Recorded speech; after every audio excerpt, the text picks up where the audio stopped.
Որտեղ է կանգառել Իրան Միացյալ Նահանգների բանակցությունը քո կարծիքով։ Առաջին փուլը բանակցությունները Օմանում տեղի ունեցավ,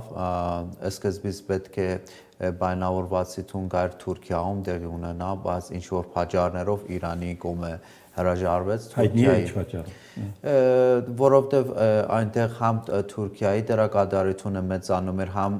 այնտեղ պետք է ասել էին, որ դարաշրջանի այլ երկրների արաբական պետությունների ներկայացուցիչներ են լինելու նպատակահարմար չէր Իրանի համար, որովհետև Թուրքիայի միջնորդությունով Իրանը չի ուզում Թուրքիայի դերը այդ ամեն ինչի մեծացնի, ինչպես տեղյակ եք, Թուրքիա նաև միջնորդ էր Ուկրաինայի և Ռուսաստանի միջև, չի ուզեց Իրանը այդքան մեծ դեր տա Թուրքիային այս հարցերով և ինչ-որ տեխնիկական հարցեր, անվտանգային հարցեր և շատ քաղաքական հարցերով բաղկացած էր այդ որոշումը, որը հրաժարվեց Իրանը և Օմանում մի քիչ էլ սիմվոլական էր, ինչի Օմանը ընտրեց, որովհետև նախկին մինչև 12 օրվա պատերազմը Իրանը բանակցում էր Միացյալ Նահանգների հետ հենց Օմանում։ Այդ քայլով ուզեց ցույց տա, որ 12 օրվա պատերազմը ոչ մի ազդեցություն չունեցել Իրանի վրա եւ այդ կետից է սկսում շարունակում բանակցությունները, այդ կետից որ դադարել է Միացյալ Նահանգները։ Փույ այսօր Լարիջանին է մեկնել Օման, ճիշտ է։ Այո։ Ազգային անվտանգության գիտագույն խորհրդի քարտուղարը։ Դա նշանակում է բանակցությունները ընթացքի մեջ են։ Այո, բանակցությունները շարունակություն ունեն։ Ինչու առաջին դեմքերը չեն մասնակցում։ Բանակցությունները Ես ինչքան գիտեմ, ամերիկյան կողմը ուզում է հոգևոր առաջնորդի հետ զրուցել Իրանի խնդրով։ Մեր քաղաքական կառուցվածքը այդպես է, որ հոգևոր առաջնորդը գործնական գործերով չի զբաղվում, այսինքն մենք ունենք կառավարություն, պետություն, որը գերազանցություններ, որը ամեն մեկը իր տեղում իր աշխատանքը ունի։ Մյուս կողմից ասում են որոշումը ի վերջո վերջնական որոշումը կայացում է այնտեղ։ Որոշումը իհարկե բոլորը ոչ թե կայացնում է Իրանի կառուցվածքը այդպեսին է, որ բոլոր գերադասությունները այդ որոշումի մեջ դեր ունեն, բայց վերջին խոսքը իհարկե կարևոր եւ ռազմավարական հարցերով, անվտանգային սուր հարցերով վերջին խոսքը ասում է հոգևոր առաջնորդը։ Արտաքին գործերի նախարար Արաքչին լավ սկիզբ է անվանել Իրանի եւ Միացյալ Նահանգների բանակցություններն Օմանում։ Ինչ է նկատի ունեցել, կարող եք ասել։ Լավ սկզբից այն է, որ Միացյալ Նահանգները բոլոր իր ռազմական ուժերը կենտրոնացել է Իրանի շուրջ եւ մեծ քանակի ռազմական եւ դեռ շարունակում է, այսինքն պատերազմի հավանականություն կա։ Միշտ էլ կա։ Իրանը ասում է համ պատրաստ ենք մենք բանակցություն, զուգահեռ պատրաստ ենք պատերազմին, այսինքն չի բացառվում Իրանը, որ նույն ժամանակ, որ բանակցություն է ընթանում, պատերազմը լստեղծի, ինչպես տեղի ունեցավ անցած անգամ, երբ որ բանակցությունների ընթացքում էր։ Եվ Իրանը ասում է, որ մենք բոլոր համ պատերազմի համար պատրաստ ենք, համ բանակցությունների մեջ։ Բանակցությունները իհարկե, եթե ցանկանում է պատերազմական այդ ուժերը կուտակված է եւ այդ տերմինաբանությունը եւ սպառնալիքները, որ գալիս է, որ շուտով սկսում է ռազմական գործունեություն, բայց դադարեցվեց եւ գալիս են բանակցությունների սեղանին, հիմա կարող է ժամանակ են առնում, ժամանակ են ձգձգում, ժամանակ են ուզում առնեն, որպեսզի ի վիճակի գա Իրան ռազմական ուժերը ամենապատրաստված պատրաստած վիճակում կա կամ կարող է տեսնում են հնարավոր է որ Իրանը պատասխան տա եւ այդ գործողությունները ռազմական գործողությունները երկարձգվի դրա համար է հիմա Իրան գտնվում են բանակցություններին շուրջ։ Պաշտոնական Թեհրանը հայտարարում է, որ պատրաստ են նվազեցնել ուրանի հարստացման մակարդակը։ Դա այն է, ինչ ուզում է Միացյալ Նահանգները։ Միացյալ Նահանգները միջուկային ծրագիրի շուրջ ասում է, որ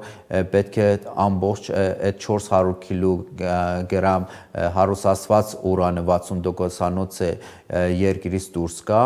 Երկրորդ պայմանը միջուկային ծրագիրի շուրջ ասում է ուրանի հարուստացման ծրագիրից պետք է Իրանը հրաժարվի, ուրան չի հարուստացնի։ Երկրորդ պայմանը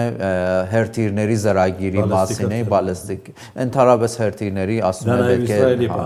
այո, Իսրայելի պահանջը։ Երրորդ էլ ասում է, որ պետք է Իրանը չի աջակցի դիմադրական ուժերը, որ կան տարածաշրջանում։ Այդ հիմա ինչ որ բանակցությունները տեղի ունենում, միայն Իրանի պահանջով բավարարվել է Միացյալ Նահանգները եւ միայն միջուկային ծրագիրի շուրջ է եւ նաեւ այնտեղ էլ Իրանը ամեն ինչին համաձայն չի։ Բարձր։ Իմիջիայլոց նախատեսումը Իրանը թույլատրել է նաև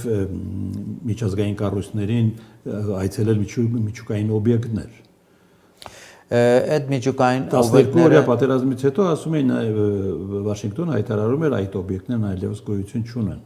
Այո։ Հիմա ուր են ուզում այցելել այդ։ Եթե գոյություն չունեն, եթե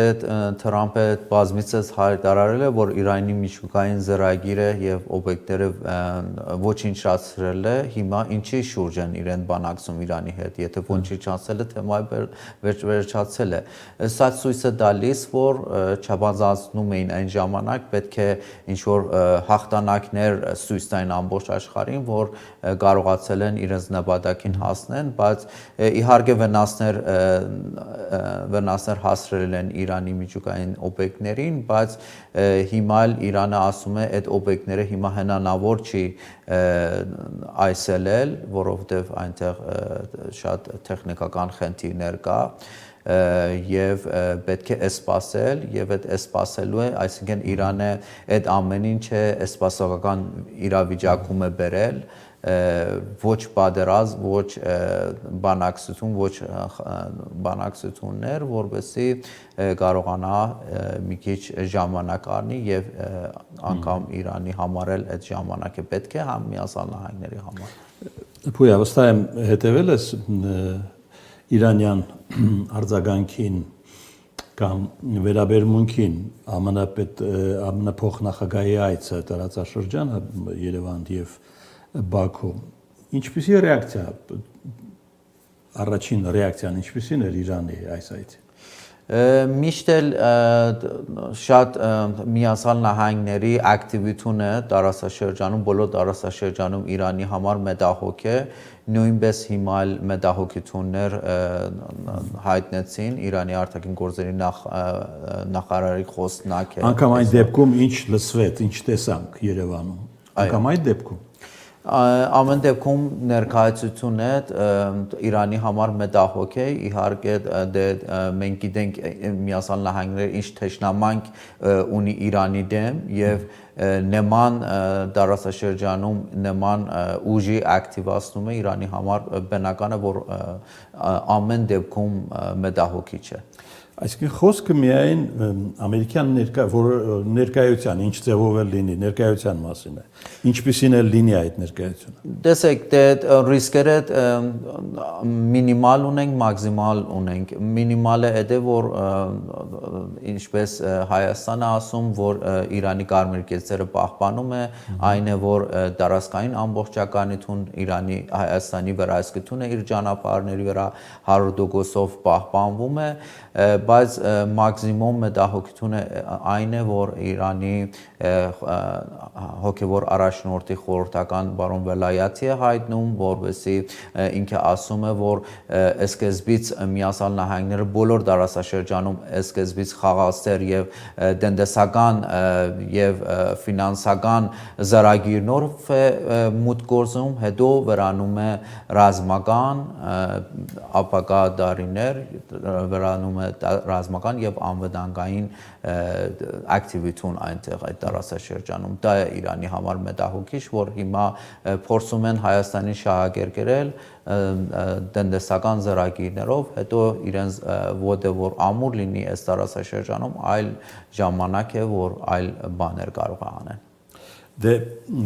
այստեղ խոսքը ուղիղ տարածաշրջանի երկրներին վերաբերում է հաշվի առնելով ամերիկյան սանկցիաները Իրանի նկատմամբ, չէ՞։ Այդ սանկցիաները վերաբերում են նաև այն երկրներին, ովքեր Իրանի հետ առևտրային, տնտեսական, ֆինանսական շփումներ ունեն, Հայաստանը, Ադրբեջանը եւ մյուսները։ Ինչ պետք է անի այստեղ Հայաստանը։ Շատ երկիրներ են եղել, օրինակ բերեմ Հնդկաստանը, իր մեդերմիտունը Միացյալ Նահանգների հետ օգտագործել է եւ ինչ որ բաներ է ստացել Միացյալ Նահանգներից, որպեսզի ինչ որ պատժամիջոցները մի քիչ նվազացնում է իրենց վրա, օրինակ Հնդկաստանը Չաբահար նավահանգիստում ինքը կարողացել է այդ արտոնյալ իրավիճակ ստանալ, որից օգտվում ենք նաև մենք։ Այո, նույնպես օգտվում ենք։ Պետք է Հայաստանը հասկացնի իր գործընկերներին, Միացյալ Նահանգներին եւ Արևմուտքին, որ ինչքան կարեւոր է եւ կենսաղային է Իրանի հետ իր հարաբերությունները եւ փորձի ինչ որ արտոնյալ իրավիճակ ստանալ այդ պատժամիջոցների եւ շրիֆների պատճառով։ Վենսի այցը Բաքու Թերանի համար նույն նշանակությունն ունի, ինչ Երևան։ Միանշանակ չէ, որովհետև այնտեղ խոսքը գնում է զենքի համար, զենքի պատժամիջոց է Միացյալ Նահանգները դուրս է հանել Ադրբեջանի վրա եւ Ադրբեջանը ջերմ հարաբերությունների մեջ է Իսրայելի հետ, Իրանի ողեմիմ թշնամի հետ եւ այդ երկու երկիրները Ադրբեջանում կարող է շատ ավելի ազատ լինի իրեն ձեռքը հակաիրանական գործողություններ իրականացնելու համար։ Հայաստանը դե ամեն դեպքում ավելի գոշտ է այդ հարցով, ասել է որ թույլ չի տալիս Իրանին, Հայաստանի տարածքը Իրանի դեմ օգտագործվի, բայց Ալիովի ռեժիմը այդքան էլ Իրանի հետ կարող է ինչ որ փուլով կարող է այլ բան հայտարարի, բայց դակից տեսնում ենք, որ իրեն շատ հակաիրանական գործողություններ են ծավալել դարիներ շարունակ եւ դրա մասին մամուլը շատ խոսել է։ Հիմա ինչ վիճակ է Իրանում։ Հիմա ինտերնետը չկա։ Չէ, հիմա ինտերնետ կա։ Հիմա ինտերնետ կա եւ խախանդ է այնտեղ եւ հանգիստ է։ Իհարկե տնտեսական հարցերը ինչ է որ Իրանի ժողովուրդը դժգոհեցին դեր լիարժեք լուծված չի, դա կարատ եթե կառավարությունը միջոցառումներ չի նախատեսի եւ այդ հարցերը չի լուծի, կարող է այդ դժգոհությունները նորից ալիք բարձրացնել։ Հիմա այդ ուղղությունով աշխատում է կառավարությունը եւ պետք է տեսնենք ինչ արդյունքի կհասնի։ Նախագահը ցույցերի պատճառներն ուսումնասիրող հանձնաժողով է ստեղծել։ Միանշանակ, որովհետեւ այդ միաժամանակ կան նաեւ քաղաքական գործիչների ձերբակալություններ։ Այո։ Եթե ճիշտ են այդ լուրերը Իրանից եկող։ Տեսեք, ընդհանրապես սկզբից սկսեց այդ սույսերը խաղաղ բնույթ ունեին եւ ժողովրդի արդար դժգոհությունը տնտեսական իրավիճակում էին, բայց հետո դարածվեց քաղաքացիական պատերազմ։ Այդ խորհուրդը ուսումնասիրում է ինչ դեր ունեցել են անձինք, ինչ դեր ունեցել են օդար ուժերը, այդ ամեն ինչը որ բերեցին այդ աղետի վիճակում, որովհետեւ քաղաքացիական մի քանի օր Իրանում տեղի ունեցավ քաղաքացիական պատերազմ ու այդքան զոհերը դրա համար են, դրա փաջարեն, որ այդքան զոհ մենք ունեցանք։ Ինչքան է զոհերի կլասիկ մենք ունեցանք այնտեղ 3000 ինչքան էր օֆիցիալ եւ կառավարությունը հրապարակները բոլոր անունները սկզբից Իրանի էնդիմադիրները որ դերսում են եւ լրատվամիջոցներ շատ ուժեղ լրատվամիջոցներ ունեն հրապարակեցին սկզբից ասեցին անհիմն 12000 հետո 20000 հետո 30000 ինչ որ թվեր հրապարակում էին ու ամբողջ աշխարհի լրատվամիջոցները այդ թվերը անհիմն թվերը հրապարակում էին դրամատիզություն էին ստեղծում Իրանի դեմ բայց իհարկե մեկ զոհ էլ շատ էր այդ ամեն ինչը շատ մեծ բան տեղի ունեցավ բայց ամեն դեպքում փաշոնական է որը անունները հրապարակվել է Իրանի կողմից 3000 ինչքան էին մի քանի 100 էին եւ Իրան կառավարությունը նախագահ Մասուդ Փեզեշքյանը ասել է որ եթե այլ կողմը այսինքն էնդիմադիրները փաստում են որ ավելի շատ է անուններ բերեն որ մենք ավելացնենք այսինքն դա ապոստոսելու եւ փաստերով է առաջնում Իրանը ամեն դեպքում շատ աղետ տեղի ունեցավ եւ վերացվեց ամեն ինչը քաղաքացիական պատերազմ եւ բայց ամեն դեպքում հիմա խախանդ է եւ հիմա այսօր պաշտոնական Թեհրանը հայտարարել է որ բացառվում է անկարգությունների մասնակիցներին ներում շնորհելու հնարավորությունը իսկ մենք հիշում ենք որ Թրամփը ինքը անձամբ ասում էր որ մենք կանգնեցրեցինք այդ որոշումը նրանց նկատմամբ խիստ պատժներ չեն կիրառվի ինչ է փոխվել այստեղ այնտեղ ընդհանրապես Իրանի կողմը ասում է որ նման բան տեղի չունեցել այսինքն այն օր որ բոլոր աշխարհում ասում էր որ օգնությունը ճանապարհում է մենք շատ արագ պետք է հիմա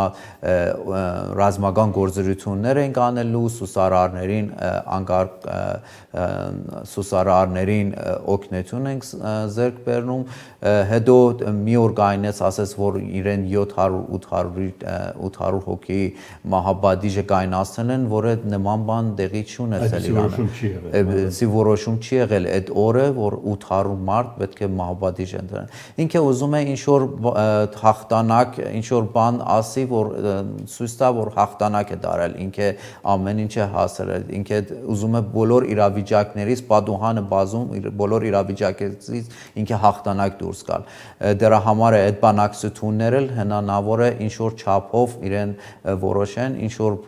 բան համաձայնացնեն որ ինքը էլի գայնի ասի ես հաղթեցի ես պատերազմը դադարեցի կամ ինչ որ